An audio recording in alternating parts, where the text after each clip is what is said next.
¿Crees en Dios? Creo que hay alguna explicación para este universo que podrías llamar Dios. Nos dijeron que la Biblia que conocemos era completa, definitiva e incuestionable. Pero ¿qué pasaría si fuera mentira? Tras siglos de ediciones, censura y luchas de poder, existen escrituras antiguas que la Iglesia jamás quiso que el mundo viera. Textos escritos antes del canon, crudos y peligrosos, despojados de su pulido y repletos de ideas que podrían destruir la versión del cristianismo en la que nos enseñaron a confiar. Ahora, Elon Musk ha entrado en escena. Él afirma: esta Biblia original ha sido enterrada a propósito, oculta a la gente común. Y si se revela su contenido, podría desmoronar todo lo que creemos saber sobre Dios, la humanidad y el futuro de la fe. Lo que contiene no solo desafía la creencia, sino que amenaza con reescribirla por completo. Subtema 1. La biblioteca prohibida. Aunque parezca increíble, la idea de que un texto bíblico original se haya perdido en la historia no es nada extraordinario. Siendo el emprendedor curioso que se niega a aceptar las ideas convencionales, no sorprende que Elon Musk, quien recientemente expresó un creciente interés en los principios cristianos, haya dirigido su mente analítica hacia el descubrimiento de escritos sagrados que fueron excluidos deliberadamente por las primeras comunidades cristianas hace casi 2000 años del canon bíblico oficial. Todo comenzó cuando la serie bíblica de Jordan Peterson, titulada Los Evangelios, se hizo viral. Durante sus conversaciones, algo no cuadraba. Lo que quieres hacer es dejarlo atrás. Conviértete en mi seguidor porque eso es lo que dice. Bueno, entonces incluso podría impulsarte en la dirección correcta. Claro, eso es lo que le dice a Peter también. Sí, claro. Los eruditos consultados revelaron que San Pablo, autor de casi la mitad del Nuevo Testamento, fue asesinado por el emperador Nerón en el año 65 después de Cristo, apenas 3 décadas después de la muerte de Cristo. Esta cronología implicaba que todas sus cartas fueron escritas antes de esa fecha. Y dado que algunas citaban fragmentos de los Evangelios, esos libros ya circulaban ampliamente. Pero aquí es donde la historia da un giro inesperado. Lo que muchos desconocen es que el canon bíblico no surgió de la noche a la mañana como una colección divinamente ordenada. En cambio, se fue formando gradualmente a lo largo de los siglos, con las primeras comunidades eclesiales de diferentes regiones manteniendo listas de libros aceptados significativamente distintas. El libro del Apocalipsis, la pieza final del rompecabezas del Nuevo Testamento, no se escribió hasta el año 96 después de Cristo. Incluso entre estas primeras autoridades eclesiásticas, varios libros que finalmente se incluyeron en el Nuevo Testamento fueron objeto de controversia durante siglos. Las cartas a los Hebreos, Santiago e incluso el propio libro del Apocalipsis fueron cuestionados por importantes líderes eclesiásticos sobre si realmente fueron escritos por los apóstoles. La idea de que existió un consenso temprano sobre qué libros pertenecían a la Biblia es simplemente inexacta desde el punto de vista histórico. Sin embargo, a partir de ese momento, los escribas cristianos trabajaron incansablemente para recopilar y preservar lo que consideraban escritos auténticos. Pero los rollos originales ya se estaban deteriorando rápidamente. Las iglesias de todo el imperio necesitaban juegos completos de inmediato. Así que se produjeron y distribuyeron miles de copias. Esto ocurría en una época en la que no existía ninguna autoridad central que verificara qué libros eran auténticos y cuáles eran meras falsificaciones. Así pues, se necesitaron siglos de lucha teológica para establecer la colección bíblica que conocemos hoy.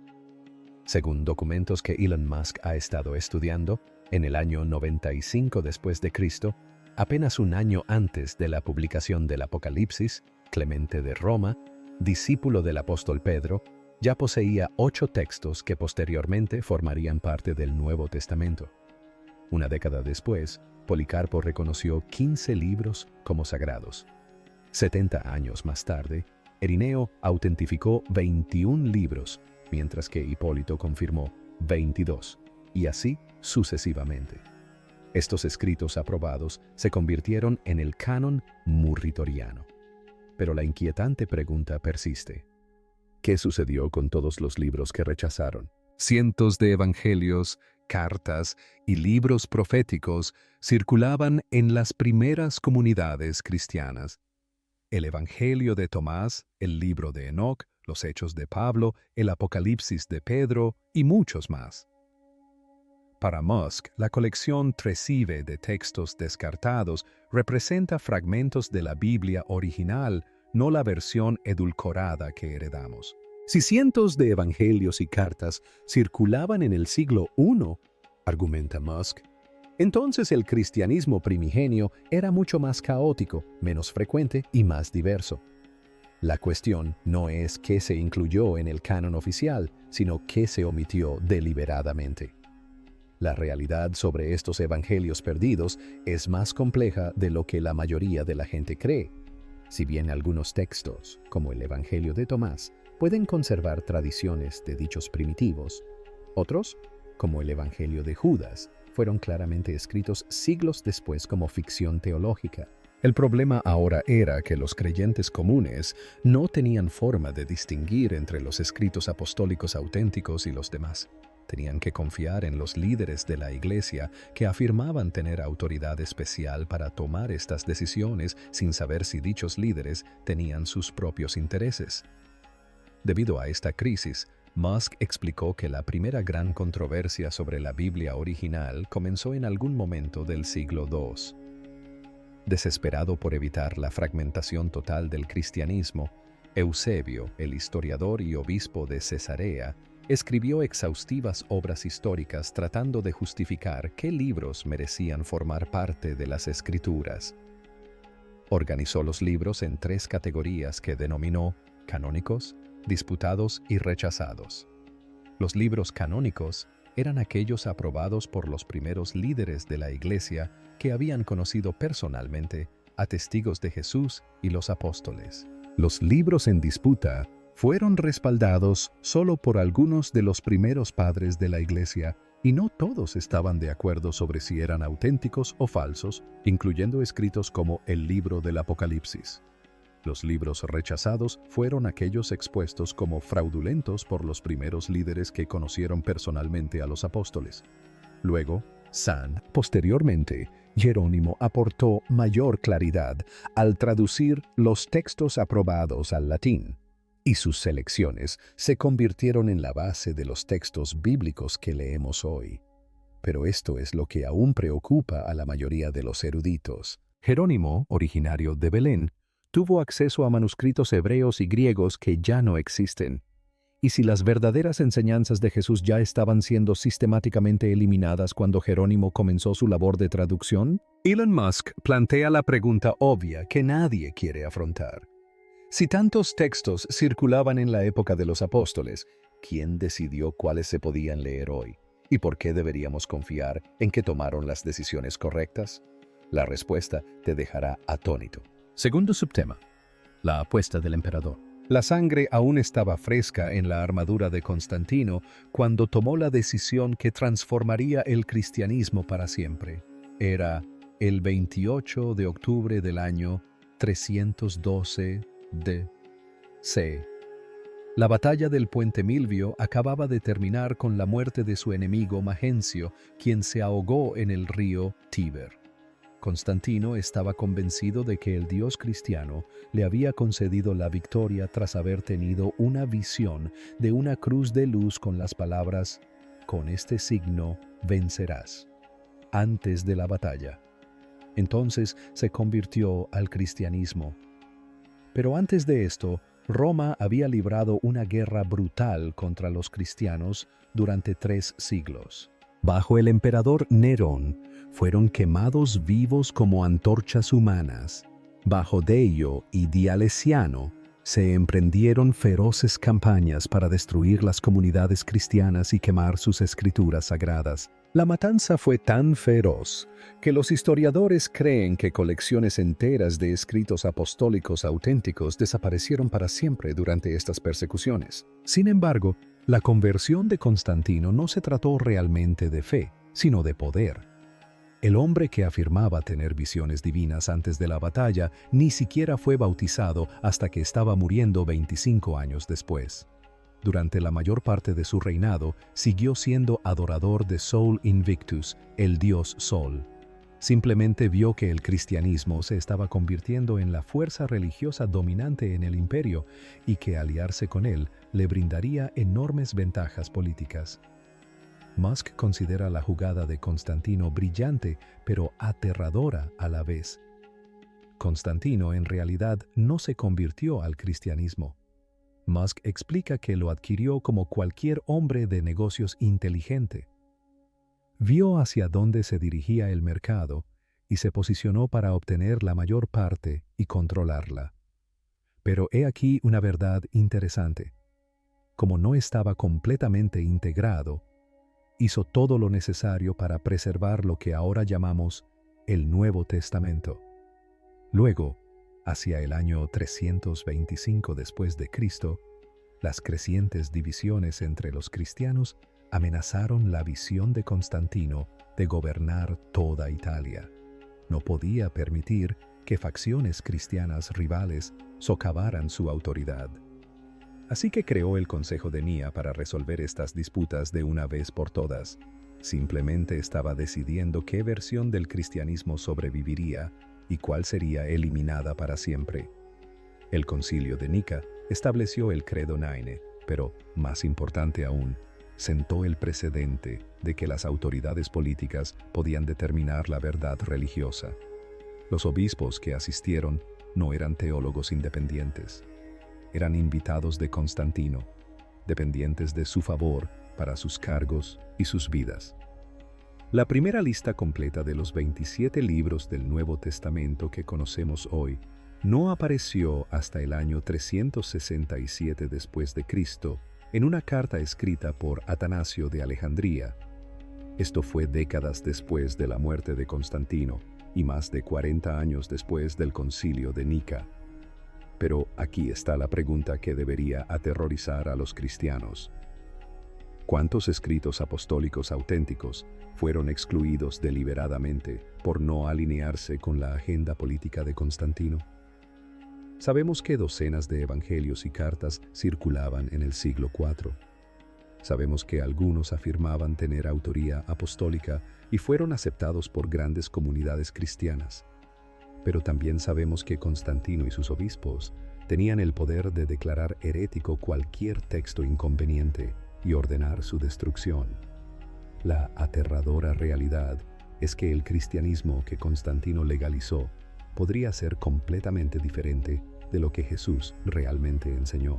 Desde la perspectiva de Musk, la Biblia de Constantino no se trataba de preservar la revelación divina, sino de programar una religión que alimentara su insaciable sed de poder imperial. Los libros que se incluyeron en la Biblia tal vez no representaran la verdad divina, sino lo que resultaba políticamente conveniente. Pues bien, el cristianismo político de Constantino fue solo el principio. Durante los siguientes 1000 años, un ejército de monjes trabajó incansablemente para asegurar que solo sobrevivieran las versiones aprobadas de estos textos. Y lo que hicieron para preservar ciertos libros mientras eliminaban otros te dejará atónito. Subtema 3. La conspiración de los escribas. En algún lugar de los monasterios de la Europa medieval, algo siniestro estaba sucediendo. Detrás de esos muros había hombres y mujeres que habían entregado sus vidas a su religión, dedicados a copiar los textos. Los textos más sagrados del mundo se transcriben a mano en salas especiales llamadas scriptor. Desde finales del siglo IV en adelante, las comunidades monásticas se convirtieron en las guardianas de la literatura cristiana. En sus scriptorum, los monjes trabajaban a la luz de las velas con pluma y tinta, produciendo miles de copias manuscritas. Pero, según Musk, estos scriptorum medievales eran como centros de datos corruptos donde cada copia manuscrita corría un alto riesgo de contener errores fatales. Imagínese que cada vez que guarda un archivo, un programador cualquiera pudiera editar el código. Musk explica que eso fue lo que le sucedió a la Biblia durante más de 1000 años. Sin control de versiones, Sin copias de seguridad y sin forma de verificar la autenticidad, el código fuente original del cristianismo quedó completamente comprometido. Y ese era precisamente el obstáculo al que se enfrentaban. Copiar miles y miles de palabras a mano en habitaciones con poca luz provocaba omisiones, líneas duplicadas y errores ortográficos. Algunos escribas llegaron incluso a editar los textos, a veces para mayor claridad, a veces por razones doctrinales. Pero todo cambió en el siglo XII, cuando Peter Lombard escribió su libro titulado Sentencias, un manual teológico que se convirtió en la obra de referencia para la doctrina cristiana. Sin embargo, el trabajo de Lombard se basó en gran medida en textos que anteriormente habían sido clasificados como heréticos o dudosos. De repente, libros que los primeros padres de la Iglesia habían rechazado eran considerados fuentes autorizadas de la enseñanza cristiana. Gracias a la influencia de Lombard, la Iglesia fue incorporando gradualmente los libros conocidos como deuterocónicos o apócrifos, escritos como Tobat, Judith, Sabiduría de Salomón y otros que habían sido excluidos del canon bíblico original. Estos textos se copiaban ahora junto con las escrituras establecidas y se les otorgaba la misma autoridad. La Iglesia medieval había ampliado la Biblia para incluir libros que los primeros cristianos habían rechazado. Sin embargo, la gran mayoría de los creyentes desconocía por completo este hecho. Los manuscritos bíblicos eran escasos y costosos, accesibles solo para las autoridades eclesiásticas y los eruditos adinerados. La gente común dependía por completo de lo que les decían los sacerdotes. Como se mencionó anteriormente, estos monjes no solo copiaban el texto mecánicamente, sino que también recibían capacitación para corregir pasajes que parecían contradecir la doctrina aprobada.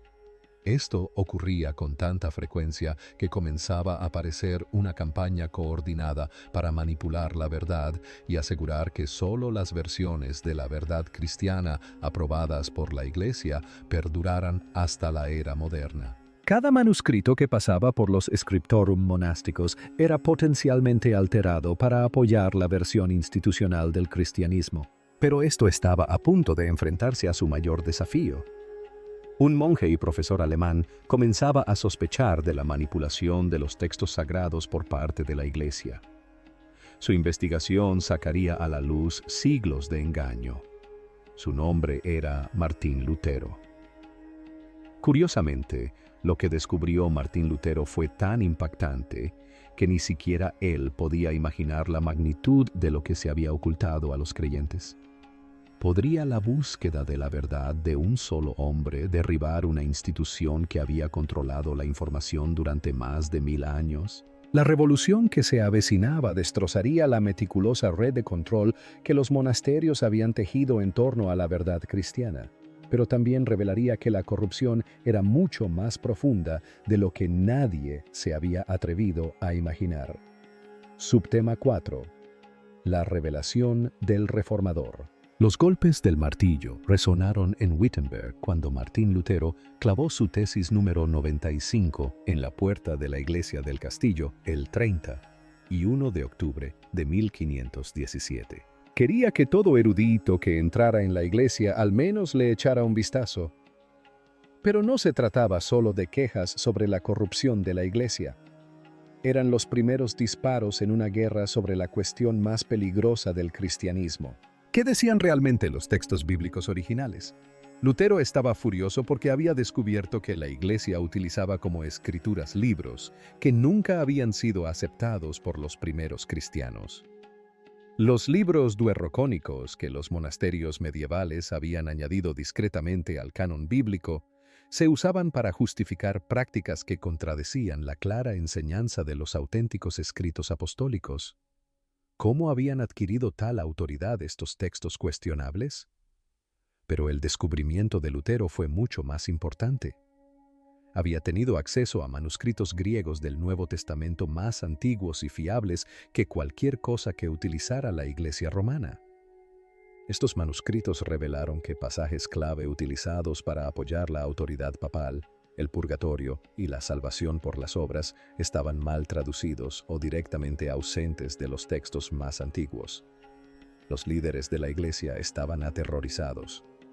Si la gente pudiera leer el texto bíblico por sí misma en su propio idioma, descubrirían que gran parte de lo que la iglesia enseñaba no se basaba en absoluto en los escritos apostólicos, sino en añadidos medievales, malas traducciones y a veces invenciones flagrantes.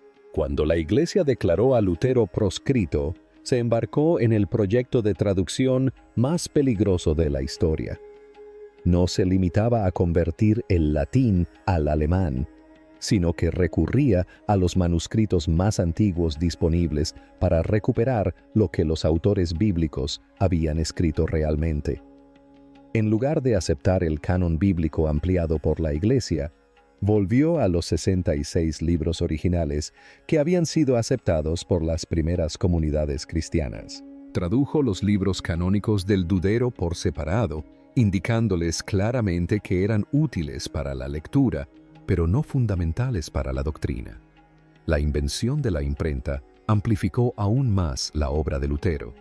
Por primera vez en la historia, se podían producir en masa copias idénticas de textos bíblicos y distribuirlas ampliamente. Esta revolución tecnológica no solo difundió la traducción de Lutero, sino que multiplicó peligrosamente el número de personas que podían desarrollar sus propias interpretaciones de las Escrituras, lo que provocó una explosión de denominaciones protestantes. En 1534, Lutero completó la traducción de todo el texto bíblico y el impacto fue inmediato y devastador para la autoridad eclesiástica. Quienes ahora podían leer las Escrituras por sí mismos, descubrieron que gran parte de lo que les habían enseñado no se encontraba en los textos originales. La difusión de la traducción bíblica de Lutero por toda Europa desencadenó una auténtica revolución alfabetizadora. La gente aprendió a leer específicamente para poder estudiar las Escrituras por sí misma. Lo que descubrieron puso en tela de juicio todas las suposiciones sobre la doctrina cristiana, pero la respuesta de la Iglesia fue rápida y brutal. John Hus, quien apoyaba firmemente las enseñanzas de Lutero, fue expulsado y sus seguidores ejecutados. Michael Sattler fue torturado y asesinado por promover la autoridad bíblica sobre la tradición de la Iglesia. William Tyndale fue quemado en la hoguera por traducir el texto bíblico al inglés. La lista continúa. Al darse cuenta de que su propia vida corría peligro, Martín Lutero se escondió en el castillo de Wartburg. Lo que quizás no sepas es hasta qué punto los debates sobre el canon estaban ligados a las ejecuciones y al poder político. Las autoridades religiosas no solo discrepaban teológicamente con estos reformadores, consideran que desafiar la autoridad bíblica es una amenaza a su control político. ¿Por qué la gente común debería leer las Sagradas Escrituras por sí misma?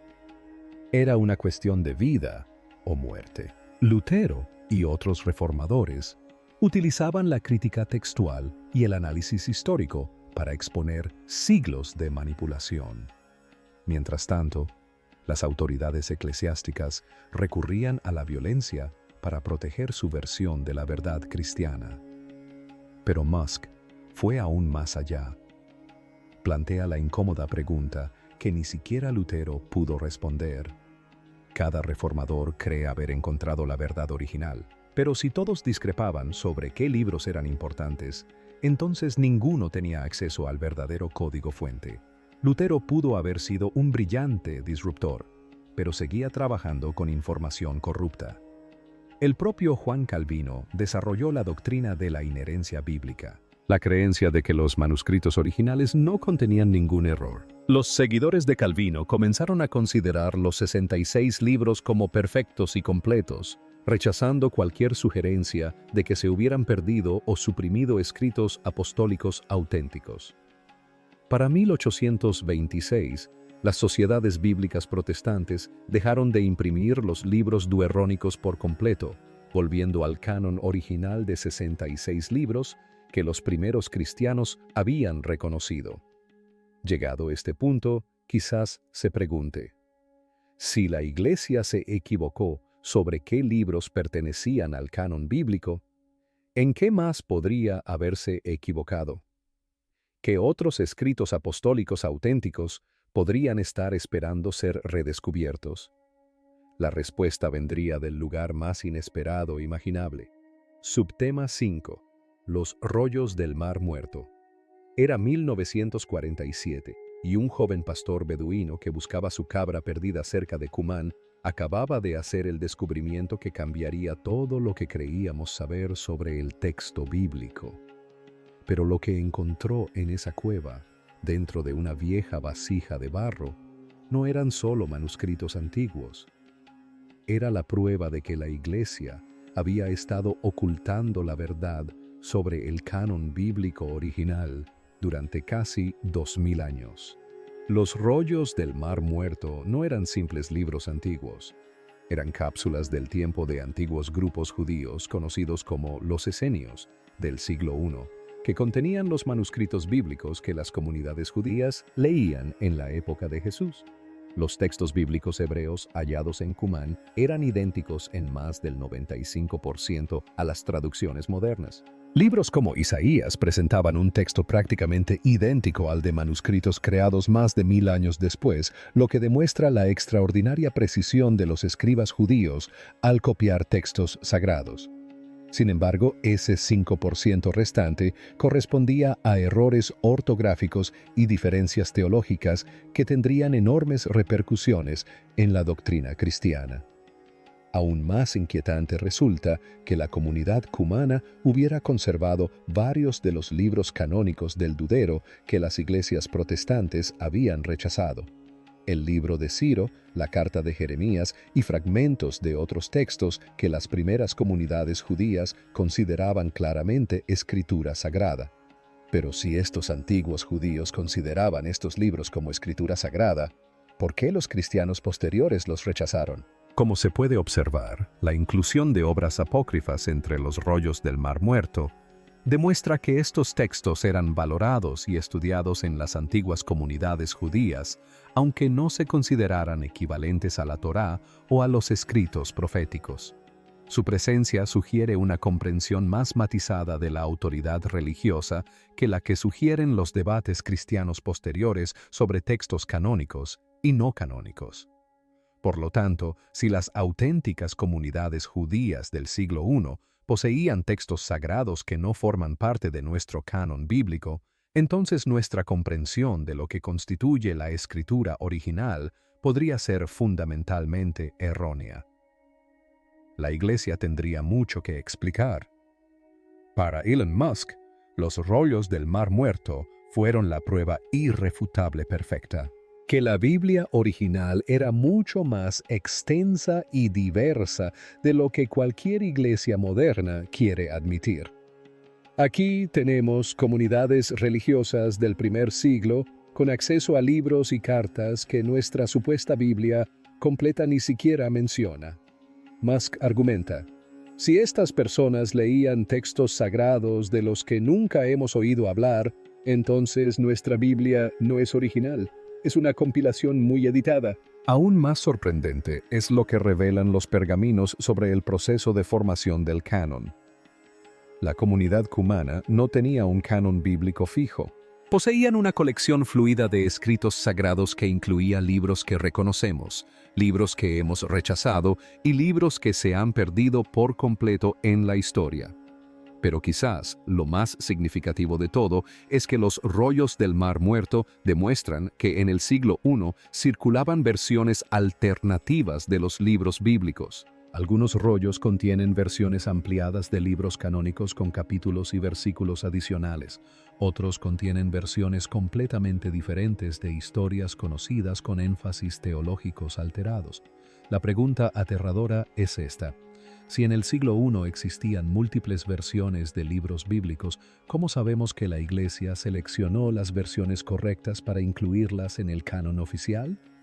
¿Y si las versiones que fueron suprimidas conservaron tradiciones más auténticas que las que sobrevivieron? Los rollos del Mar Muerto han abierto una puerta que la Iglesia jamás podrá volver a cerrar. Han planteado la posibilidad de que aún queden por descubrir auténticos escritos apostólicos en cuevas del desierto y ruinas antiguas.